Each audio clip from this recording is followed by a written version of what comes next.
Hi, Tate here and welcome back to another video. Today I decided to try and make a floral pattern. I did the drawings in Clip Studio Paint, as you can see right now. I grabbed some sketches of flowers that I've did and then I made them into a digital form with lines. And yeah, I've been wanting to do a pattern for a while, and Bailey J's video that she did a couple of weeks ago really sort of reinforced that I wanted to do a pattern. She actually did a video where she did it on paper, so you don't need to actually have a tablet or anything to create a pattern. If you're interested in how she did it, you can go watch her video because she'll actually explain it better than I do.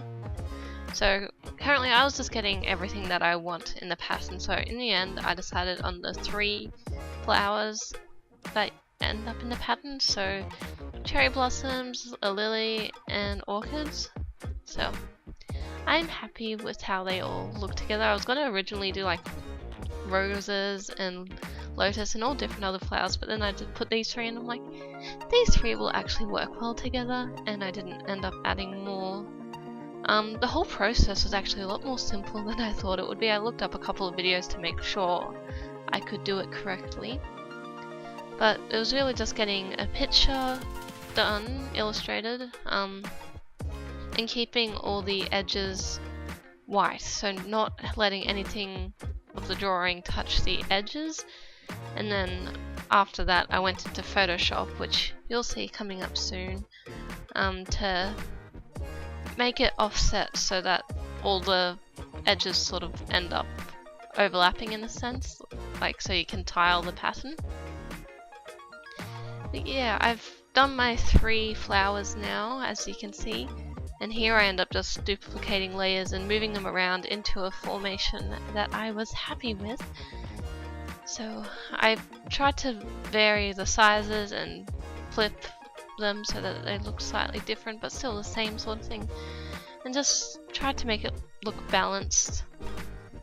And this is pretty much the layout before I offset it and add some more flowers in. Then I decided to just add a soft circle of color behind the flowers, and I was sort of sticking to what I imagined the flowers' colors to be, and it works well because the colors we do see in nature. And yes, so here I'm in Photoshop and I just went to filter, other offset, and then messing around to a point that I was sort of happy with. You can see the 2 sort of like main blank areas, so from here I just copied other flowers and filled it in to make it look more full. I had to erase the edges of some of them, like this one. But yeah, and soon you'll get to see the full pattern. It's getting close. End up adding another orchid. I was really stuck to what to add in this last little space as well. Here I had trouble copying and pasting, but yeah, in that last space, because I'm just like, it's just surrounded by orchids and cherry blossoms, but I added both in because I put a lily in the other spot. It works in the end. Although I couldn't copy a cherry blossom from that, so I had to go back to the original image and copy it again, just so I could keep like the white and not ruin the gradient that's sort of surrounding them. And from here I save it and then open up a duplicate of the whole Photoshop file, so go image duplicate, and then from here I change this image size and to make it 600 pixels, keeping so that's got its ratio, and then I go edit and save as a pattern. You can name it whatever you want. And then from here I opened up a new file just so I could test it, so I went to a bucket and pattern, and there it is.